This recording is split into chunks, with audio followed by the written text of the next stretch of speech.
안녕하세요 여러분, 도키와 미국 주식입니다. 즐거운 주말 보내셨나요? 오늘은 분석하기에 앞서 미국 시황에 있어서 염두해야 되는 이벤트 하나를 짚고 넘어가도록 하겠습니다. 그것은 이렇게 6월 10일날 발표를 앞두고 있는 이 미국 소비자 물가지수 해가지고 US Consumer Price Index인데요.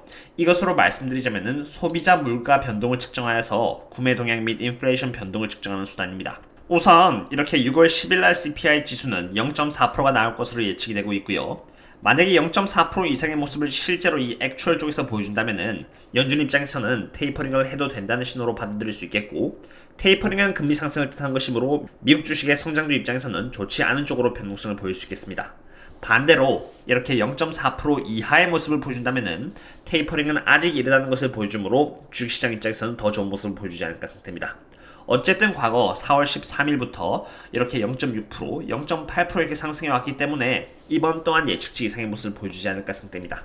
여기서 제 개인적인 생각은 여기 액추얼 쪽에서 정말 서프라이즈한 수치로 0.4% 이상의 모습을 보여주지 않는 이상은 과연 그렇게 큰 변동성이 생길까라는 생각이 듭니다.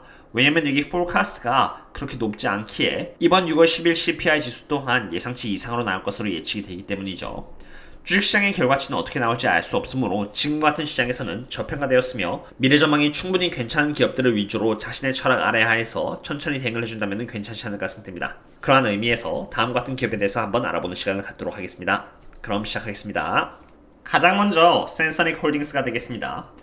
센서닉 홀딩스라는 기업은 지속 혈당 감시 장치라는 Continuous Glucose Monitoring System을 개발하는 의료 기술 회사인데요. 가장 먼저 이 지속 혈당 장치가 무엇인지 아셔야겠죠. 일반적으로 혈당을 자주 측정하기도 힘들고요. 측정한다고 해도 숨어있는 혈당을 알아내기가 힘들기 때문에 일상생활에 숨어있는 혈당 변화를 한눈에 알아볼 수 있도록 개발된 장치입니다. 그러한 장치에는 최대 90일 및 180일 동안 당뇨병 환자의 포도당 수치를 측정하는 에버센스 90일, 그리고 에버센스 180일, 에버센스 365일 등이 있는데요. 지금 이미 에버센스 90일은 과거 FDA 측으로부터 만장일치를 받아가지고 지금 미국에서 사용되고 있는 제품이고요. 이 에버센스 180일은 아직 FDA 승인을 받진 않았지만 과거의 에버센스 90일짜리가 만장일치를 받았기 때문에 이번 2021년 3분기쯤에 있을 심사에서도 문제없이 잘 통과할 것으로 전망이 되고 있습니다. 그렇다면은 어떻게 이 에버센스 90일짜리는 과거의 만장일치를 FDA 측으로부터 받을 수 있을까요? 참고로 말씀드리면은 다른 경쟁사라고 할 수 있는 Dexcom, 에버랩, 그리고 메트로닉스 등이 갖고 있는 지속 혈당 장치의 경우는 7일에서 길어봐야 14일 동안만 지속되며 그 이후에는 또 교정 그리고 바꿔주는 작업을 진행해야 합니다. 그러나 에버센스는 말 그대로 이렇게 90일 동안 지속이 되고요. 지금 현재 심사 예정을 앞두고 있는 이 에버센스 180일짜리는 역시 180일 동안 연속적으로 교환 없이 혈당을 모니터링할 수 있는 것이죠. 게다가 피부 아래에 이식할 수 있는 유일한 제품이며 이렇게 탈착시 송신기와 함께 작동하기 때문에 사용자에게 있어서는 이동의 자유를 허용해줄 수 있는 것입니다. 경쟁사 제품에는 참고로 송신기를 제거할 수가 없다는 엄청난 단점이 있습니다.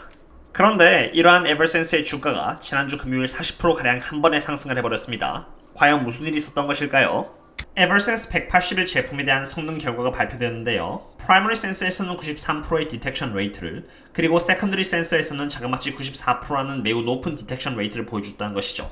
훌륭한 결과가 아닐 수가 없겠습니다. 이러한 실험 결과가 동반된다면 머지않아 FDA 승인을 문제없이 받을 것이라고 시장은 예측을 한 것입니다.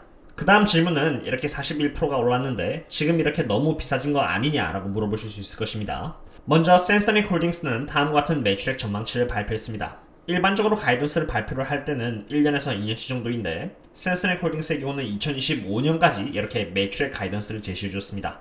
그만큼 자신의 제품에 자신이 있으며 FDA 승인을 받게 된다면 이와 같은 실적을 기대할 수 있을 것이라는 것을 보는 것이죠. 저는 개인적으로 봤을 때 이러한 가이던스도 조금 보수적이라 생각합니다. 그리고 이러한 전망치를 담아서 PS 멀티플을 계산해보면 다음과 같은 멀티플이 나오게 됩니다. 먼저 오늘날 기준으로 센서닉 홀딩스의 시총은 1.25 빌리언 달러이고요. 2021년 기준 예상 매출액은 15 밀리언 달러로 PS 멀티플은 이렇게 83이 된다는 것을 볼 수 있습니다. 그러나 이것을 조금 더 땡겨 2022년 기준으로 PS forward 멀티플을 본다면 31.25로 대폭 낮아진다는 것을 볼 수 있습니다. 여기서 제가 말씀드릴 수 있는 부분은 두 가지입니다. 첫 번째는 센서닉 홀딩스가 갖고 있는 제품은 타사 제품에 비해서 확실히 성능이 우수하고 편리합니다. 그리고 앞으로 에버센스 180일, 365일, 그리고 프리덤 제품을 갖고 있기에 앞으로 상승할 수 있는 이슈는 꾸준히 생길 것이라고 봅니다. 다만 지금 고평가이므로 기대감과 함께 계속 변동성을 보여줄 것이라고 봅니다. 그러한 상태에서 당연히 기업의 시총은 오르기도 하고 떨어지기도 하겠죠. 어쨌든 40% 상승하기 전에 매수를 하신 분들의 영역이라고 생각됩니다. 두 번째는 센서닉 홀딩스 기업은 FDA를 추진하고 있으며 센서닉 홀딩스 180일 승인되면은 미래 예상 매출액은 당연히 상승할 것이고요. 에버센스 365일짜리가 다음 FDA 승인을 위해서 추진될 것입니다. 시간이 지남에 따라서 센서닉 홀딩스의 밸류에이션은 안정을 찾을 것이고요. 훗날 다시 한 번 더 도약을 하게 될 계기가 생길 것이라고 생각합니다. 즉 쉽게 말해 꾸준히 특정 기업에 대해서 트래킹을 하면서 멀티플의 흐름을 관찰한다면은 수익을 낼 수 있는 기회는 반드시 찾아온다고 결론을 낼 수 있겠습니다. 이번에는 스킬즈 그리고 드래프트킹스에 대한 밸류에이션 한번 알아보도록 하겠습니다. 먼저 스킬즈부터 알아보도록 하겠습니다. 6월 5일 기준으로 스킬즈의 시총은 8.05빌리언 달러이고요. 스킬즈의 2021년 이상 매출액은 376밀리언 달러로 이를 통해서 얻어볼 수 있는 PS forward 멀티플은 21.41입니다. 드래프트킹스의 경우는 6월 5일 기준으로 시총은 20.18빌리언 달러이고요.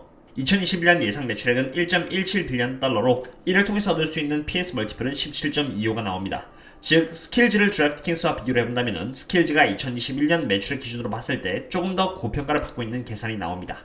그러나 저는 개인적으로 스킬즈의 매출 성공률이 63%고 드래프트킹스의 매출 성공률이 90%에 달한다는 점을 비추어 봤을 때 둘 다 고평가는 아니라는 생각이 듭니다. 저는 개인적으로 스킬즈의 2021년 매출액이 376밀리언 달러가 아니라 한 430밀리언 달러까지는 갈 것이라고 보고 있고요. 보수적으로 봤을 때 스킬즈가 앞으로 한 14% 정도는 더 오를 수 있다고 보고 있습니다. 우선 스킬즈의 최근 이슈에 대해서 한번 알아보도록 하겠습니다.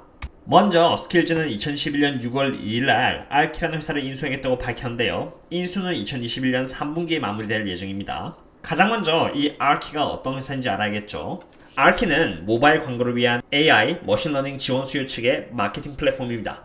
데이터를 기록하고 분석하여 고객을 위한 프로그래밍 미디어 및 개인화된 광고 경험을 주기 위해서 개발한다라고 이해하시면 되겠습니다. 쉽게 말해서 제가 보는 웹사이트에는 종종 이렇게 도미노 광고가 뜨는데요. 제가 도미노를 자주 주문하는 것에 대해서 데이터가 축적된 것인지 저를 위해서 개인화된 광고가 이렇게 뜨는 것이죠.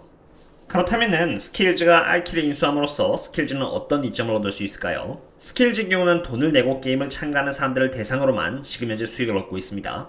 즉 돈을 내지 않고 게임을 할 경우에는 스킬즈는 전혀 수익을 얻지 못한다는 뜻이죠.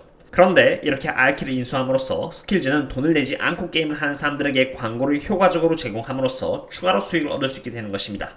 수익을 창출해내지 않는 게임은 개발자 입장에서는 크게 매력도가 떨어지는데 이제 효과적으로 맞춤형 광고를 개개인에게 제공함에 따라서 수익 없는 게임 또한 개발자 입장에서는 매력도가 높아지는 것이죠. 이렇게 되면 재미있는 게임을 더 많이 유치를 할 수 있게 됩니다. 스킬즈 입장에서는 돈을 내고 게임을 하는 사람들에게도 수익을 얻을 수 있고요. 또 돈을 내지 않는 사람들을 대상으로 광고를 유치하여 수익을 얻을 수 있으니까 장기적으로 봤을 때 나쁠 게 없는 인수입니다. 그러한 이유에서 저는 스킬즈 실적이 2021년 3분기 그리고 4분기에는 조금 더 개선이 될 것이라 생각합니다. 설사 2021년 4분기에 본격적으로 광고 서비스가 돈을 내지 않는 사람들을 대상으로 유치가 된다고 해도 적어도 이 376밀리언 달러라는 가이던스보다는 조금 더 나은 실적을 보여주지 않을까 생각이 듭니다. 그러한 이유에서 저는 스킬즈가 저평가이며 보수적으로 약 한 14% 정도 오를 수 있는 업사이드 포텐셜이 남아있다 라고 판단을 했습니다. 제가 이렇게 14% 정도의 포텐셜이 남아있다고 말하는 것은 참고로 스킬즈의 한계점을 말하는 것이 아닙니다. 스킬즈는 이렇게 2022년에도 2021년 대비 46% 정도의 매출의 성장률과 함께 550밀리언 달러의 매출액에 도달할 것으로 예측이 되고 있습니다. 즉 스킬즈가 변동성을 보일 때마다 자신의 원칙과 함께 분할 매수를 통해서 평균 단가를 잘 만들어서 나간다면 미래에는 좋은 수익을 얻을 수 있을 것이라는 것을 의미합니다. 이번에는 드래프트킹스에 대해서 알아보도록 하겠습니다. 드래프트킹스는 먼저 여기 데일리 판타지 스포츠, 스포츠북 그리고 아이게이밍의 비즈니스 포트폴리오를 구성하고 있는 기업입니다.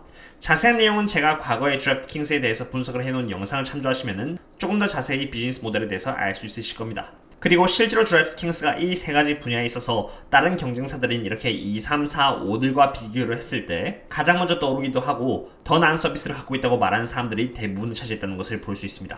그리고 이렇게 세 가지 분야에 있어서 합법화가 진행됨에 따라서 시장 또한 커져서 드래프트킹스가 큰 수혜를 얻을 예정입니다.